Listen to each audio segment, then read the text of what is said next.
Good afternoon, ladies and gentlemen.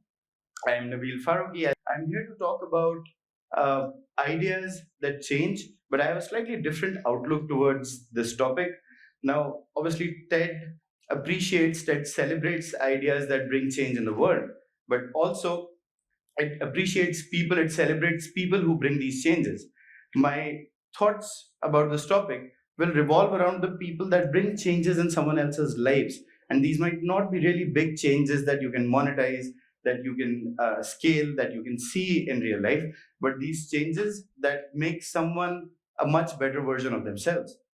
And uh, in general, if you ask people who know me, they'll tell you that I'm a funny guy, I'm generally the clown in the room.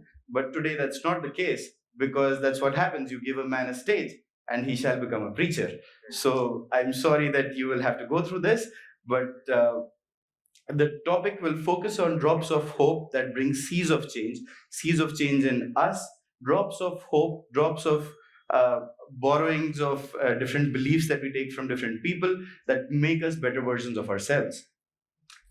Now, for a lack of better ideas, unlike all the other speakers, and for a lack of extraordinary achievements, what I'll do is I'll take the help of a story of a young boy that you can see in this image. Uh, the boy, small boy with a tiger painted on his face, and for convenience, we'll call him Atom. Now, Atom, I'll give you some basic characteristics about Atom, and post that, we will get into a compilation of 4 short stories about Atom's life, which should be relatable to all of us, because Atom is not this boy alone. Atom is me, Atom is you, Atom is most people across the world. So, moving on, characteristics of Atom. Boy born in a prestigious, reputed academic family related to a lot of academics, filled with academicians, professors, doctors, all of that. But this boy suddenly comes into the picture. He's not good at academics, not good at anything else as such, does not have any special talent, but yet has hope that he wants to do something better. Now, if I had to sum up Atom in one line for all of you, he was an ordinary person among extraordinary people. His only interests being politics, social life, social changes, things, solutions to social problems. These were the only areas of interest for him. Now, having given that background, let us move to these 4 short stories that we have related to Atom. तुमने साया किया तो जिंदगी हुई खुशनसीब. तुमने साया किया तो जिंदगी हुई खुशनसीब. Because of your shade, comfort, and security, my life became worth living. My life became worthwhile. वरना हम में तो जिंदगी का कोई हौसला ही ना था. Otherwise, I wouldn't have had the courage to pull through this life without your safety and security. Now, I am a person who thinks in poetry. Doesn't mean I'm a poet, but when I have to describe a situation, first thing I would look for is an Urdu couplet or an Urdu sher, which exactly this is. Now, the role, this particular role, has been played by people who have acted as anchors in Atom's life. Now, these anchors are his family, his parents, his grandparents, all of whom belong to extremely versatile professions, doctors, professors, all of them. And knowing that this boy was not doing well in life, they never pressured him with his expectations of getting into IIT, getting into an IIM, becoming a doctor, all of that. All they did was they gave him the freedom of opportunity. They gave him the freedom to try whatever he wanted, knowing that if he fails, he had to fall back on these people, knowing that if he fails, he still has that one comfort zone where he can come back and start afresh. In fact, what I would like to do is that I want all of you to close your eyes for 5 seconds and think of the person who played this role in your life. It might not necessarily be your parents, it could be your teachers, your friends, someone else. But close your eyes for 5 seconds. Think of this one person. With this, we'll move on to another story. And as I said, I think in couplets, I think in poetry, there's nothing better than mana ki is zami ko na gulzar kar sake. We understand that we were not able to make gardens out of wherever we were passing through. कुछ खार तो कम कर गए गुजरे जिधर से हम. At least we could pick thorns from someone else's path wherever we crossed. So this again relates to a set of people in Atom's life who helped him become a positive person, a boy who was 17, 18 years old, negative spiral, extremely rebellious, not listening to anyone, had inertia, and one was in bad company, was getting into bad habits, and suddenly one fine day there are two gentlemen who come in, not one day, but at different points in time, there are two gentlemen who come in and who pick out these bad habits from him. And this is what happens when someone is stuck in a bad space and you try to get them out of it. They're very perplexed by it. They don't want to come out of it. That's essentially what Newton also said, that inertia, right? You're stuck with inertia somewhere and it's difficult to come out of it. But these boys, one named Salman, the other named Bhumik.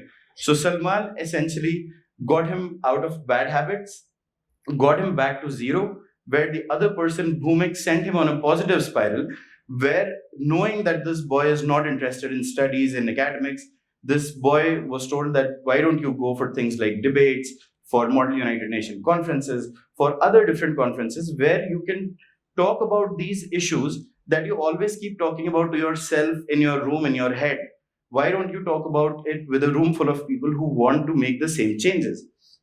Having said that, and having realized that this is something that he could do, it brought a tremendous change in Atom's life, where he thought that he's hopeless, he can't really do anything, he can't find a path for himself. He suddenly feels that, okay, there is something in the world that I can do and I might be good at. Now, this is the second part of the story.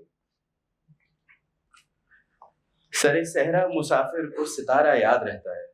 Sare Sehra Musafir means a person stuck in a desert, a traveler stuck in a desert, will always remember the North Star, will always see the North Star for guidance.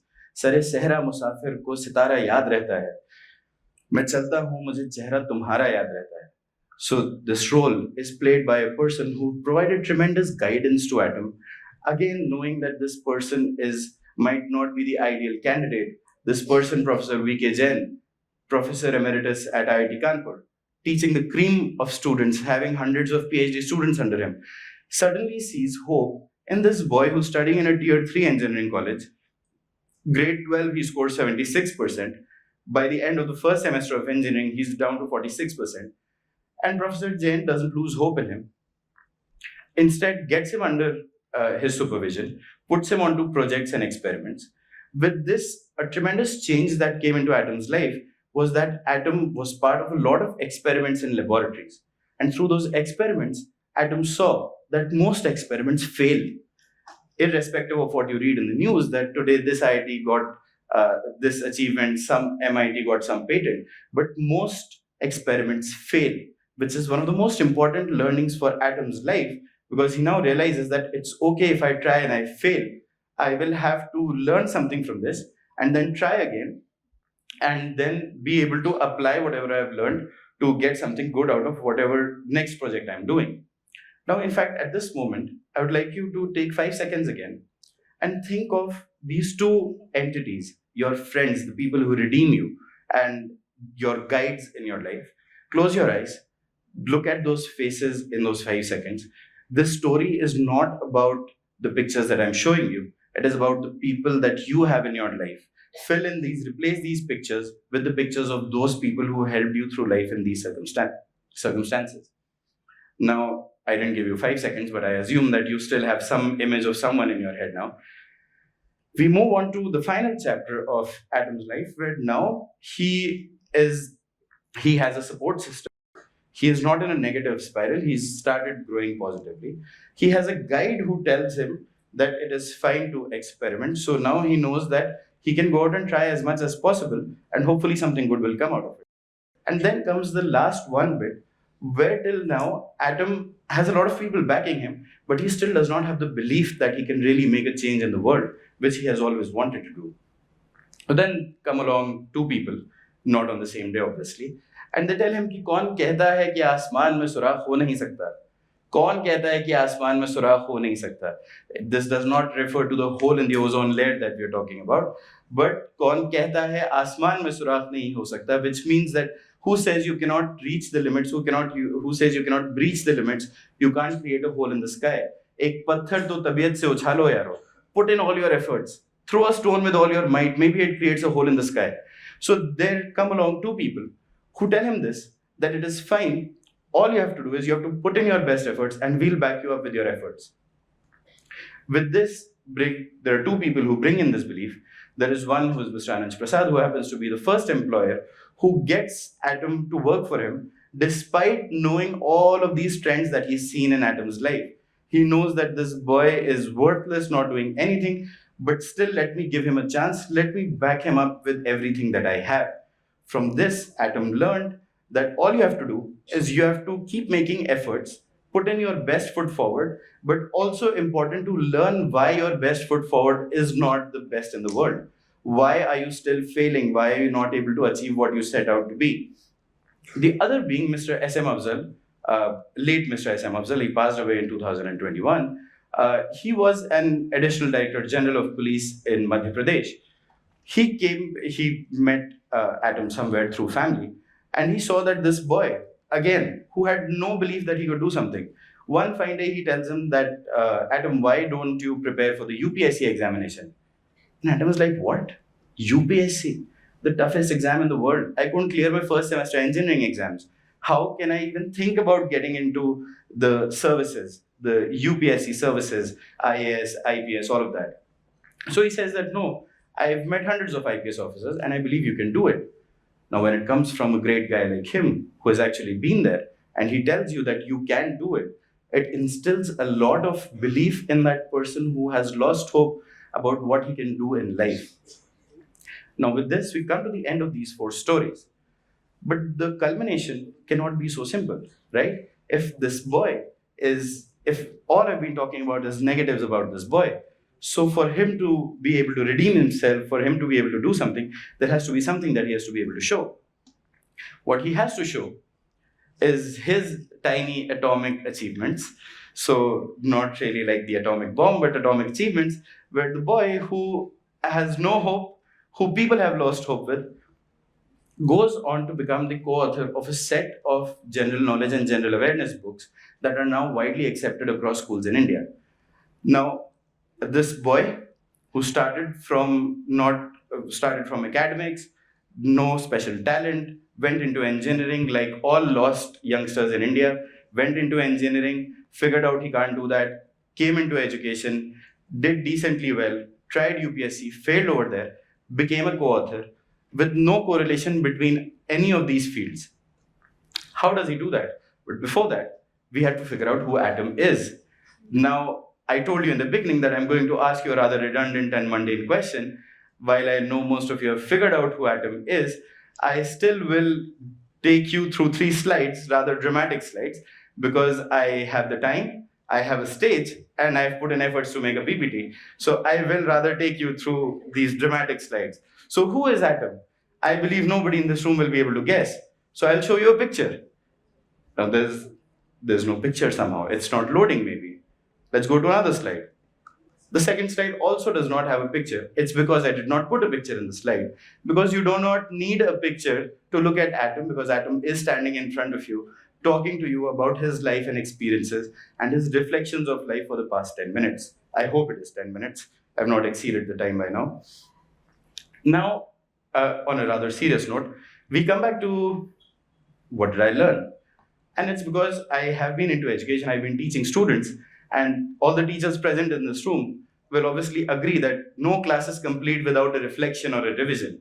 Much that students would hate it, there has to be a reflection.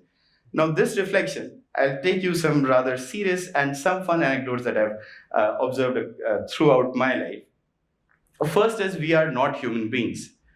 Now, that doesn't mean that I'm calling you monkeys and chimpanzees. We are not human beings essentially means that we are human becomings, which means that we are not static, we are dynamic. My journey that I've seen, at every point I was hopeless. When I was in school, I was hopeless that I cannot do anything else. Somehow got into engineering. During engineering, figured out I can't do anything. Was being a human being, I did not think I could become something else. But because of the contribution and whatever I borrowed from these different people in my life, I was able to become something entirely different than what I or anyone else around me had thought. So we are human becomings. Please remember that wherever, if you're stuck somewhere where you think that I can never get out of this situation, I cannot be something else that I am currently, please remember you are human becomings. Next is act on opportunities and put in sincere efforts for whatever you're doing. First part, act on opportunities. During my days in engineering, we used to discuss a lot of ideas, me and my friends. We used to discuss a lot of ideas. And what could we do? We could make this device, we could make this app, we could change the world in this way, we could do this, we could do that. But in typical engineering fashion, discuss that, ate food, went to sleep. In the morning, we were blank slates again. Never worked on any of these projects. The irony is that 3-4 years later, even before we had passed out of engineering, these same products that we always used to talk about, we could now see them in the market being sold at a decent price. That could have been us. All of those products could have been made by us, but we never acted on those opportunities. Missed opportunities, which atom, which is me, I slightly realized beyond a point that you have limited opportunities in life. You must capitalize on these opportunities. Next, being put in sincere efforts in whatever you are doing. This does not mean that your sincere efforts will result in success every time. Most of your sincere efforts will not result in success. My example for this, got into the UPSC, suddenly realized that I have a knack for whatever they're teaching. Put in all my best efforts, put in my sincere efforts into UPSC for 2.5 years, gave 2 attempts, failed terribly at it, did not clear even the first round of the prelims. But what it did was, it gave me something, it gave me some knowledge. Used that knowledge, came back to working for the same company that I was working with. The company said that, okay, now you have a lot of knowledge. Why don't you do this? That we make an app and we try to spread awareness, jigyasa, global jigyasa, like Ms. Pallavi also said, curiosity, build curiosity among students. So we try to get into that, we try to make an app. The app failed terribly after 1.5 years of very diligent efforts. Okay, no problem. Come back again, start over, learn where we missed out, and then we decided, okay, let's now write a book because maybe this is what people want. The other things are not working out. And the books, I'm glad to tell you, are widely accepted in schools now. So sincere efforts will pay off somewhere, maybe not exactly in the projects that you're trying to put efforts in, but somewhere else they will pay off. The third and the last serious point is that trust in the goodness of people. This entire presentation has been about the same thing. Wherever we are, all the audience sitting over here, whatever you are doing today, you might be here, a lot of bad things you might think about that. I could not do this because of that person, I could not do this because of that person. But by the end of this presentation, when you walk out of this room, I want you to forget about this presentation. Replace those images with people in your life and see that wherever you are is because of a lot of different people and their small gestures and actions. And the last and one of the most important learnings of my life is that engineering should be made compulsory for everyone. I sincerely think that should be made compulsory for school students. Why I say that is 2 reasons. First is, when you get into engineering, right after the first semester is over and you get your result card, you know exactly that you don't want to be an engineer. That is the first learning. The second is that once now you've figured out that, okay, I'm not going to be an engineer. Like I figured out that I couldn't be a mechanical engineer, I can be a good mechanic. So I figured that out. Then comes the second part, where now you know, because I can't do that, now I have to search for what I can do. You have a good 3.5 years to figure that out, which is a long time. 3.5 years, you figure out what you want to do. I wanted to be in education, I'm standing over here. My brother wanted to become a filmmaker, he's doing that. Someone wants to become a banker, they do that. That is essentially what engineering does to you. Please, anyone who's listening to it, please make it compulsory for all school students. The thought that I would want to leave you with is that my life amounts to no more than one drop in a limitless ocean. My life is irrelevant to you. The stories that I've told you are your stories, they're not my stories. My life is a drop in a limitless ocean. It is irrelevant, it does not matter. Yet if I think of myself as an ocean, what is any ocean but a multitude of drops? I am the drops that I have borrowed, I am the beliefs that I have been put into, and I am all the people backing me over here. So if at any point I feel very proud of what I've done, I also have to be thankful for all the people who have put that belief in me. While leaving the room, please replace everything. Think of those people in your life who've brought you where you are. On that note, thank you so much. The end of the torture is here. Thank you so much and hope to see you soon.